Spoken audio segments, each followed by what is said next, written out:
정관패인, 월령이 정관인 경우, 요 지금 태어난 달, 월령, 요게 정관인 경우, 인성을 상신으로 삼아, 인성을 지금 이 화를 도와주는 글자, 관인, 화생토, 관인으로 나아가는 거예요.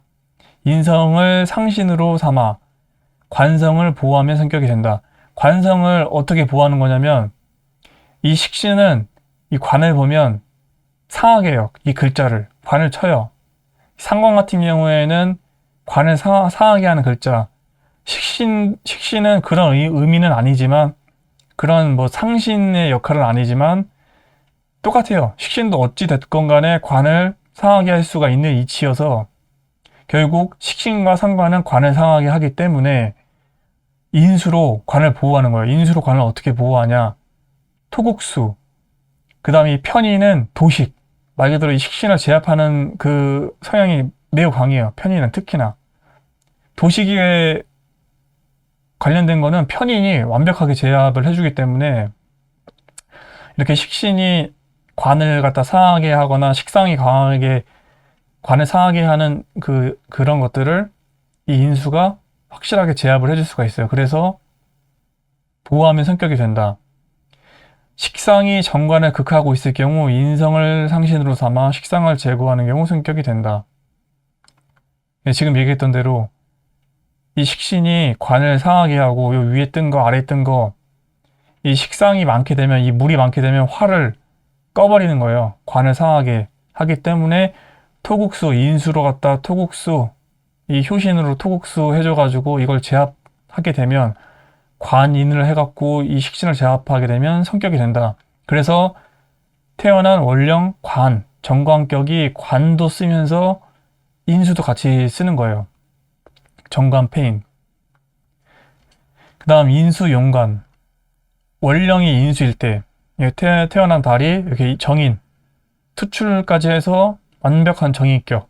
인수는 기신이니 원래 정관, 정인, 정제, 정우 발을정으로 들어가는 치우칠편 말고 정으로 들어가는 기신은 원래 나한테 좋은 글자예요.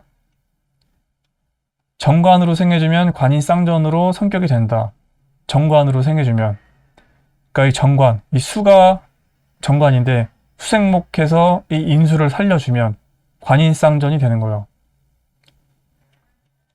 인수격에 정관을 상신으로 쓰는 경우는 재성이 있어도 정관이 통관을 시키니 제극이 되지 않는다. 보통 지금 이 화일주에는 금이 제인데 이 관이 그 금의 생을 받는 거예요. 재생관, 금생수, 수생목. 근데 만약에 금이 너무 많다. 그러면은 이 경금은 간목을 쪼갠다 그랬잖아요. 능희 경금은 이 간목하고 또 신금도 지지로 내려오면 경금. 능이 이 도끼는 이 장작을 갖다 쪼개버릴 수가 있기 때문에 이 인수는 파격이 돼요. 제극이 되게 되면. 근데 이제 이 정관이 이제 그걸 살려주는 이치가 재가 있을 때 이 정관이 재생관, 관인으로 하게 되면 금극목을 하지 못해요. 금은 수를 살려주고 수는 다시 금을 살려주기 때문에 그래서 성격이 되는 거고 그래서 관하고 인을 같이 쓰는 경우 인수용관. 근데 만약에 그 정관이라는 글자가 약하고 내 힘도 약하고 지금 여기 금이 없지만 금이라는 글자가 강했을 때는 이 인수는 빠개지는 거예요. 쪼개지면서 파격이 돼버리는 거예요. 격이 깨지는 거예요. 그럴 경우 재성이 인성을 제극인하여 파격이 된다. 그러니까 힘이 내가 지금 이제 약할 때는 이제 관인으로 해서 나를 갖다가 좀 생해주는 글자가 있는데 금이 지금 약해 죽겠는데 금이 많게 되면은 이제 내가 감당을 못하는데 불구하고 이 인수를 나를 생해주는 인수를 갖다 깨버리기 때문에 파격이 되는 거예요. 인수연관이란 인수격이 월령의 주체로서 정관에서 쓰이는 격국입니다. 인수인 직위를 가지고 관청을 다스리는 것으로서 모두 갖췄다고 하여 관인쌍전이라고 부르기도 합니다. 관하고 정관하고 정인이 둘 다 쓰기 때문에 관인이 쌍전. 그러므로 위에 있는 정관패인과 인수연관은 주체가 다른데도 불구하고 모두 관인상전이라고 하면서 마음대로 틀을 만든다고 하는 것입니다. 그러니까 이 월지를 보지 못하면은 그런 오류를 범하는 거예요. 정관격인데 인수를 쓰는 구조, 이렇게 오술합을 해갖고 이렇게 보호하는 구조, 그 다음에 인수격인데 이제 이 수생목 해갖고 이제 재의 재극인을 막는 구조, 모두 정관 정인을 쓰는데 이 태어난 달이 정관이냐 또는 정인이냐 같은 것 같지만 태어난 원령에 따라서 다르게 본다는 거예요. 그래서 원령을 주체로 이게 제대로 보지 못하는 사람이 너무 많아가지고 이 사주를 갖다 이제 명리를 갖다 이제 망치는 경우가 되게 많은데, 사주를 제대로 알려면 이 태어난 원령을 중심으로 모든 일간이 이 원령을 중심으로 오행을 보는 거고 격을 잡는 거고 용신으로 쓰는 거기 때문에 이 원령은 매우 중요해요. 이 사주의 중심이에요, 중심. 이 원령은. 근데 원령을 뭐 옛날 거라고 해갖고 보지 않는다? 또는 뭐 현 시대에 맞지 않나? 그런 말을 하는 사람들은 명리를 제대로 볼 줄 모르는 사람들이고, 공부하기가 이렇게 힘들고 어려우니까 얼렁뚱땅 그렇게 막 지어내는 건데, 이 말 그대로 이 명리를 흐트리는 거기 때문에 일단 공부를, 그래서 그런 말에 휘둘리지 않으려면, 이 사주를 보려면 이 원령, 월지를 제대로 볼 줄 아는 사람만이 진정한 역술인이나 역술가라고 보시면 될 것 같아요. 저도 지금 공부 중이어서 아직 부족하지만 이제 계속 배우면서 완벽하게 마스터할 때까지 해야겠죠.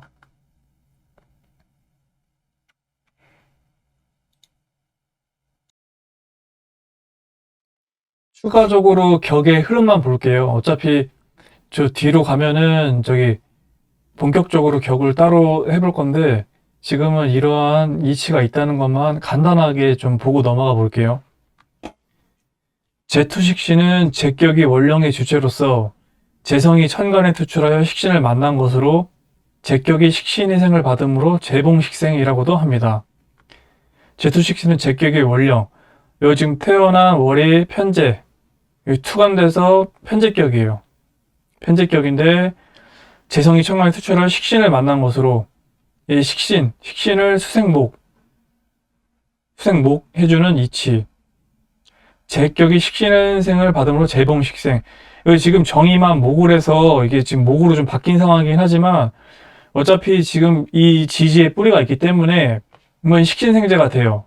어차피 천간에서 정의합을 하고 있어도 목으로 바뀌어도 이 인목하고 해서하고 이제 인해 합을 하기 때문에 그 식인생제가 되고, 또 이 임수하고 해수의 뿌리가 이 신진 수도 돼요. 그렇기 때문에 인해합을 해서 이 식신생제가 되고, 또 신진수로 해서 식신생제가 되기 때문에 천간에 투출한 제격이 식신생제를 받아서 이거를 식신생제가 아니고 제가 투출했기 때문에 재봉식생이라고도 합니다. 제투식신 또는 재봉식생. 이건 식신생제가 아니고 제투식신. 식신생제란 식신격이 원령의 주체로서 재생을 생하는 것입니다. 위하고 비슷한데 틀려요. 타고난 월지가 식신일 때 지금 임수가 식신, 해수가 식신, 이 식신이 수생목해서 천간에 제가 투출하고 지지에 임목이 있고, 식신생제를 하는 거예요. 이게 수생목, 태어난 달이 식신이기 때문에 이제 식신생제. 요거는 태어난 달이 제격이기 때문에 제가 투출해서 제투식신. 그러므로 제투식신과 식신생제는 주체가 다른데도 불구하고 제투식신을 식신생제와 같은 격국이라고 하면서 마음대로 틀을 만들고 있습니다. 편인투식이란 편인격이 원령의 주체이고, 편인격, 이게 원령, 이 술토가 편인인데 이 편인격이 원령의 주체이고, 식신이 천간에 투출하여, 식신이 천간, 연간에 투출했죠. 지지에도 뿌리 내렸고, 투출하여 일간을 설계하는 격국으로서 기세의 흐름이 잘 유통되므로 우수한 격국이라고 하는 것입니다. 그러니까 이게 편인은 도식을 한다 그랬잖아요. 토국수를 하는데 이게 이제 편인투식이란 이제 뭐냐면은 이게 토국수를 할 수 있을 것 같지만 이 토국수를 하기 전에 먼저 이 편인은 이제 앞쪽에 있는 비견을 생을 해요. 편이 토생금을 해서 금생수하는 이치로 보기 때문에 그러니까 이거 지금 조토 뭐 그런 축토 진토 그런 이치 말고요. 조율한 조토지만 어차피 토생금의 이치로 금생수를 해서 지금 이게 토국수에서 토생금까지는 아니어도 어쨌거나 토국수를 못하게끔 금생수를 해주기 때문에 내 일간이 내가 힘이 강할 때 일간과 함께 이 비견이 금생수로 해서 일간의 설기 내가 강할 때는 식신으로 빼는 거예요. 기운을. 토생금까지는 아니어도 이 토국수를 막는 거예요. 이 편인이 이 식신을 도식하는 거를 막는 거. 편인격이. 그 아래는 맞다. 한 가지 더. 그 반대로 이거 이 격을 갖다 잘못해서 하면은 편인격인데 지금 이거를 갖다 도식으로 잘못 보고 이 편인이 식신을 치기 때문에 이 편인을 제압한다라고 해서 제극인으로 이렇게 보는 경우가 있는데 이제 그거는 식신봉유하고 부딪히는 거예요. 지금 이 편인투식이란 내 기운을 설계해서 식신으로 갖다 빼는 건데 그렇게 해서 기세의 흐름이 잘 유통되므로 우수한 격국이라고 하는 건데 이 식신봉유는 식신격이 원령의 주체인데 요 식신격의 원령 요건 편인격인데 요 식신격이 원령의 주체인데 편인이 효신이 되어 식신격을 극제하여 파격시킴으로 요 지금 편인은 도식한다 그랬잖아요. 이 편인은 식신을 갖다 능히 제압할 수 있어요. 지금 술토가 너무 많아요. 이거 완벽하게 제압되는 거예요. 파격되는 거예요. 식신이 갖다가 토국술해 갖고 이 수가 완전히 그냥 날아가는 거예요. 이게 파격시킴으로 재성으로 편인을 극제하여야 제거해야 성격이 되는 것입니다. 이거 같은 경우에는 아까 이렇게 금생수로 해서 내 기운을 빼는 게 아니고 직접적으로 지금 토국수에서 이 식신을 갖다 완전히 날려버리니까 그럴 때 묵국토는 이 제극이는 그럴 때 쓰는 거지 이 위에 거하고 밑에 거의 차이는 편인격이냐 인격이냐 식신격이냐 그 격이 다르기 때문에 식신격일 때는 제극인을 해서 이 도식을 막는 거고 편인격일 때는 제극인을 하면 안 되고 나의 기운, 금생수를 해서 내 기운을 설기해야 되는 거라는 거죠. 이게 차이예요, 지금. 그러므로 편인투식과 주체가 다른데도 불구하고 편인투식에서도 식신봉유와 마찬가지로 효신이 탈식하는 것이라고 여기면서 재성으로 극제하여야 한다고 마음대로 틀을 만들고 있습니다.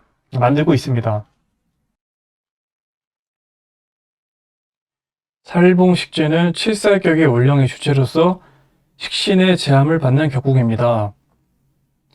칠살격, 편관, 나를 극하는 글자, 경급 입장에서 사화는 편관, 화극금, 식신의 제함을 받는 격국, 수국화에서 편관을 쳐서 제함을 받는 격국, 칠살격은 여경의 격국이므로 식신으로 제사를 하는 것이 마땅하지만 이 식신으로 이 편관을 수국화해서 제사를 하는 것이 마땅하지만 일간이 신강할 때 왜냐하면 이 화기가 금을 갖다가 너무 심하게 단련시켜서 금을 녹일 수가 있어서 이 편관 칠살이 나를 너무 강하게 극을 할 때는 이 식신으로 이 살을 제사를 시켜서 제압을 해주는 거예요. 내 힘이 강할 때. 그러나 일간이 신약하다면 인성으로 하여금 일간을 도와야 하므로 부득이 이 술토는 금을 생하지 못해요. 여기 이 안에는 정화가 들어있어서 조율한 조토는 토생금을 못하고 축토, 묘지가 되는 축토나 차라리 진토가 술을 머금어서 토생금 하는 이치가 있어요. 술토, 미토는 이걸 생할 수가 없어요. 인성이지만. 시약한 일간의 기세를 설계하는 식신을 극제하여 제거하고 칠살격을 보호하여 성격시키기도 합니다. 일간이 시약할 때는 이 수가 많게 되면 이제 토국수 해가지고 요 식신을 제압을 해주는 거예요. 일간이 약할 때. 그래서 식신을 보호해준다. 일간이 약할 때는 토국수를 해서 이 관을 보호한다. 칠살격을 보호한다. 인수봉살은 인수격이 원령의 주체로서 칠살을 만난 격국입니다. 요 인수격이 원령의 주체로서 편관, 칠살. 근데 어차피 천관일 때는 이 편관은 칠살이지만 금을 극할 수가 없어서 그 위치에 안 맞아서 지금 요 위에 마냥 사화인 편관을 만났을 때 사화가 있을 때 이제 만난 격국. 인수격은 일간을 공격하는 칠살의 기세를 설기하여 인수격은 일간을 공격하는 이 사화 편관이 화극금을 하는 칠살의 기세를 설기하여 일간을 보호함으로 살인상생. 그러니까 이 화계가 많게 되면 이제 이 금이 녹아버릴 수가 있어요. 이 지금 술토, 미토도 많은데 인노술해서 화국을 이루게 되면 관살이 너무 강해져서 금의 뿌리가 없어요. 이제 가팅이나 금의 뿌리가 없는데 이 술토의 뿌리가 있어도 이 신금은 다 녹아버려요. 인노술 해서 화국이 돼서 금의 뿌리가 다 녹기 때문에 일간이 약해지는 거예요.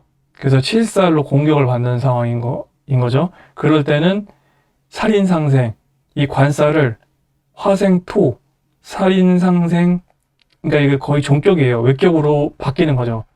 살인상생으로 종격이 되는 거예요. 금이 뿌리가 녹아서 없어지니 살인상생하는 거예요.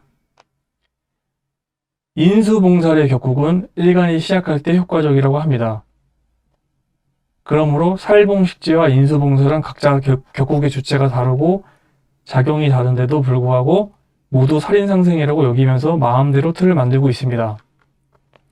인수격일 때 이제 내가 신약할 때 금이 뿌리가 나의 뿌리가 없어서 이 관살이 완전히 그냥 화국이 됐을 때 그때는 이 강한 살을 갖다가 인으로 빼준다. 화생토에서. 그래서 그걸 살인상생.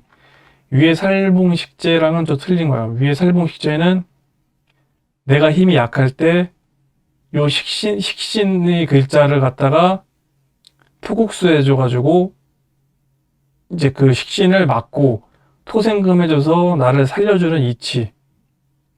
화생토 해서 토생금. 이 관살이 인수를 살려서 토국수도 하면서 토생금을 해주는 이치. 그래서 그 신약한 나를 갖다가 이제 공격하는 글자를 갖다가 오히려 역용을 해가지고 화생토, 토생금을 해서 살려주는 이치. 살격봉인은 칠살격의 원령의 주체로서 이제 지금 평관 칠살 사화 주체로서 양인을 만난 경금이 신금을 만나면 걸록이지만 유금을 만나면 겁재, 매우 강력한 양인, 칼날, 양을 만난 격국. 칠살격은 일간을 공격함으로 화극금함으로 역용을 하는 격국입니다. 양인은 일간의 재물을 빼앗는 겁재로서 모두 일간에게 좋지 않은 작용을 하지만 일간이 시작하다면 칠살격을 감당하기 어려우므로 양인이 일간을 도와 칠살격을 제설하고 성격이 되는 격국입니다. 그러니까 겁재는 내 재물을 겁탈하고 모든 걸 빼앗을 수 있는데 비견 겁재 걔네들이 오히려 역용하는 쓰는 거예요. 안 좋은 글자를 갖다가 역용, 거꾸로 갖다가 쓰는 거예요. 화극금으로 인해서 나를 갖다가 너무 극을 하니까 금이 녹아버릴 수 있으니까 나와 같은 동등한 글자 비견 겁재가 와서 사유축 금국을 해서 관을 갖다가 이제 쓰게 되면 매우 훌륭한 격국이에요. 편관 칠살과 양인 이렇게 되면은 거의 뭐 군대로 간다고 하면 양인과 칠살을 같이 쓰게 되면 거의 장성까지도 될 수 있을 만큼 격이 되게 훌륭하게 되는 거죠. 양인노설은 양인격이 원령의 주체로서 지금 경금의 뿌리가 유금이 이렇게 들어온 거예요. 원령에. 얘는 편관에서 양인을 본 거고 지금 양인이 편관을 본 상황. 양인이 칠살이 드러난 격국입니다. 이 양인월의 사화가 이제 드러난 상황이에요. 양인격이 일간의 재물을 겁탈하고자 하므로, 그러니까 금극목에서 이 겁재는 재물을 겁탈하고자 하므로 칠살로 하여금 이 화극금을 해서 이 겁재를 갖다가 제어해 주는 거예요. 아까 일간이 약할 때는 이 양인이 이제 합을 해가지고 금으로 만들었잖아요. 지금은 금이 이렇게 비గిం겁재가 이렇게 너무 많을 때는 만약에 목이 온다? 무조건 날아가요. 재물 뺏겨요. 근데 이 화기로 갖다가 금을 단련시켜 주는 거예요. 이 양인을, 강한 거를. 그럴 때는 칠살이 이제 필요한 거죠. 이 비견겁재가 많을 때는 이 편관 칠살이 필요하다. 반대로 이런 편관인 글자가 나를 칠 때는 이 겁재가 나한테 힘을 줌으로써 이 관을 갖다가 능히 감당한다. 그러므로 살격 봉인과 양인노살은 각자 격국의 주체가 다르고 태어난 원령이 양인이냐 태어난 원령이 편관이냐 비슷한 것 같은데 이 글자를 쓰는 이치가 비슷한 것 같지만 태어난 원령에 따라서 다르면서 마음대로 틀을 만들고 이러한 것은 모두 원령을 알지 못하고 망령되이 논하였기 때문이라고 하는 것입니다. 그러니까 이제 원령, 유금이 양인인 달에서 관을 쓰는 거하고 이 편관 사화인 달에서 이 유금 양인을 쓰는 거하고 비슷한 것 같은데 요거를 묶어가지고 뭐 양인격이다, 양인노살 이렇게 논하니까 그게 원령을 알지 못했기 때문에 이제 잘못됐다고 하는 것이죠.